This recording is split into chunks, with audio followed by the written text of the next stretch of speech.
जूली बेटा के विकास के लिए सभी प्रकार की सुविधा मिलेगी। सभी विभाग के अधिकारी ने जूली बेटा का किया दौरा। जूली बेटा के विकास के लिए जिले के विभिन्न प्रशासन के अधिकारी जूली बेटा पर उपस्थित होकर सहकार्य करने का आश्वासन दिया। इस समय जिला नियोजन समिति के श्री भारती ने जूली बेटा पर विविध समस्या का निदान करने के लिए हर समय प्रयत्नशील है। विविध योजनाओं के तरह किसान को रोजगार कैसे मिले, इस तरफ ध्यान दिया जाएगा। बेटाए आने जाने के लिए रोड की व्यवस्था जरूरी है।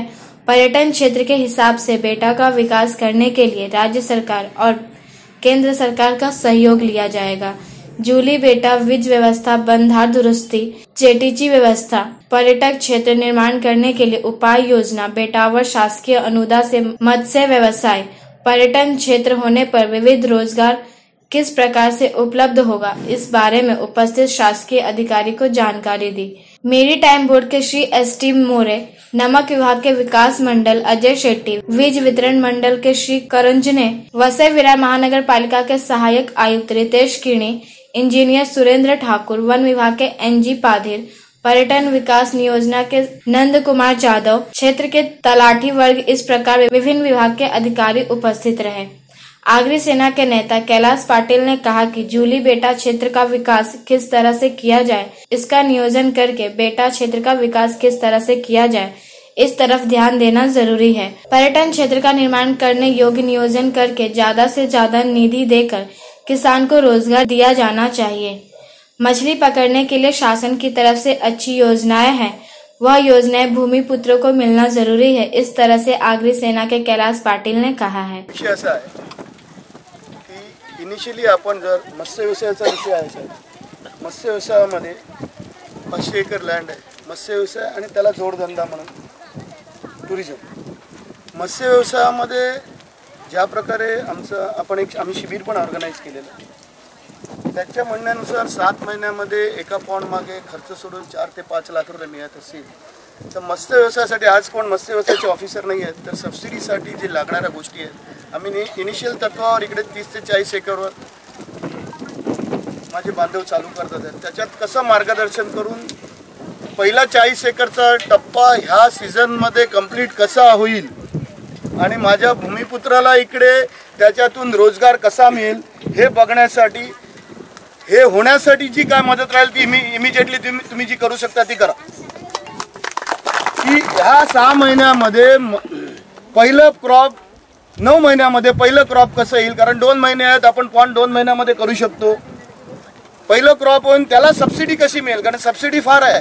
महिला मंडळ करण्याचा उद्देश कसा आहे, 60% सबसिडी आहे, म्हणजे 7 लाखाचा एक पॉन्ड होतो। त्यांचं बजेट आहे की 7 लाखामध्ये एक पॉन्ड तयार होतो, त्याच्या 60% म्हणजे साधारण 4,20,000, 4,20,000 सबसिडी कशी मिळेल आणि ती कशी आणून देता येईल, आपण बसू, कलेक्टर साहेबांशी बसू, की आपले मत्स्य व्यवसाय अधिकारी आहेत त्यांच्या बरोबर बसून ते इमिजिएटली जे देता येईल ते द्या ना मला, बाकी बघू नंतर काय करायचं।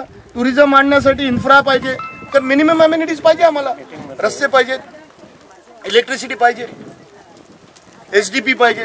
इकडे लोक बाहेरून येणार, लोक इकडे येणार तर मिनिमम ज्या सुविधा पाहिजेत त्या तुम्ही कशा अवेलेबल करायच्या, आणि प्रशासन आपल्या बरोबर आहे असं मला वाटतं। कारण ज्या अर्थी कलेक्टर साहेबांनी क्लिअर कट इन्स्ट्रक्शन दिलेत, कलेक्टर साहेबांना मुख्यमंत्र्यांचे माझ्यासमोरचे डायरेक्शन्स आहेत की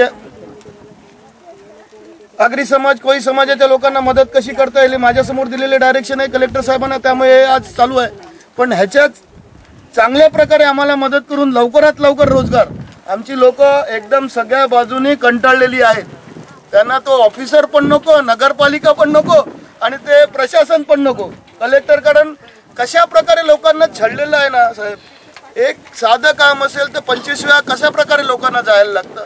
आता वस्तुस्थिती वेगळी, 8 तारखेनंतरची करून देणार नाही, समाजाला एकत्र आणण्याचं काम चालू केलेलं आहे आणि समाजाचं काम करणार। भूमिपुत्रांचं एकच विनवणी आहे, आपण त्यांना मदत करावी आणि त्यांची कामं चांगल्या प्रकारे मार्गी लावावी।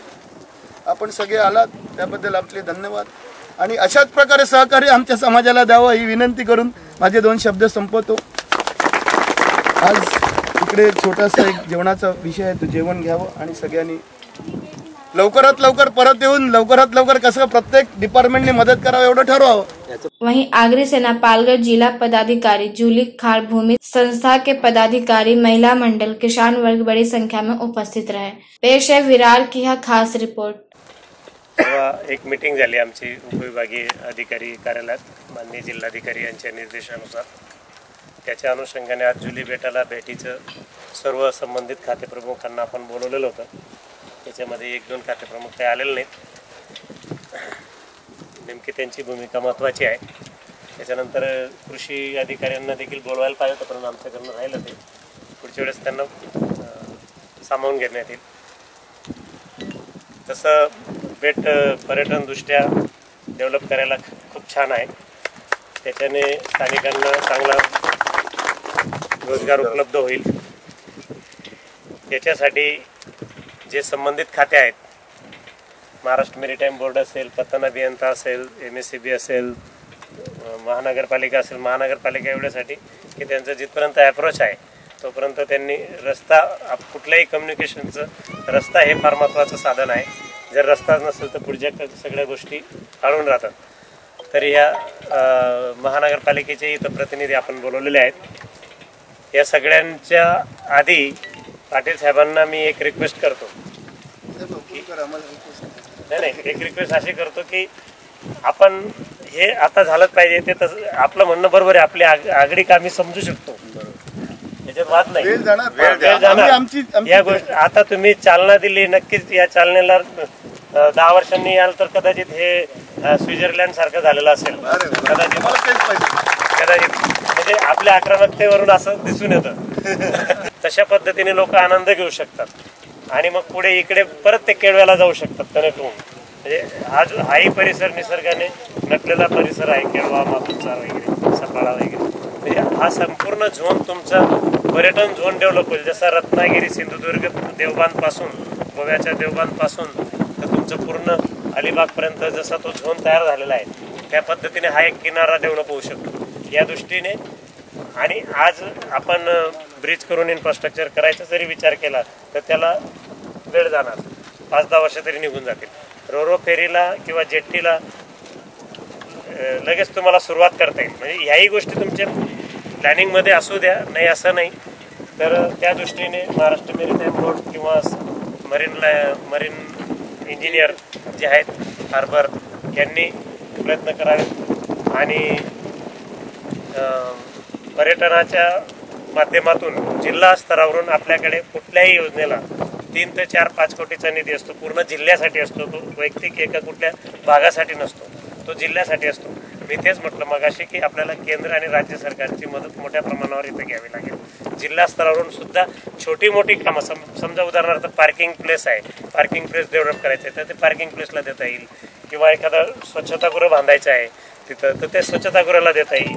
ह्या गोष्टी आधी तुमच्या प्रॉपर इन्फ्रास्ट्रक्चर डेव्हलप झाल्यानंतर पर्यटनाला आपल्याला इथं वाव आहे, असं माझं मत आहे। त्या उपरोक्तही आपण आपल्या ज्या काही मागण्या असतील त्या लेखी स्वरूपात दिल्यास आपण त्या पद्धतीने विचार करून पुढची वाटचाल करता येईल। एवढं करून मी 2 शब्द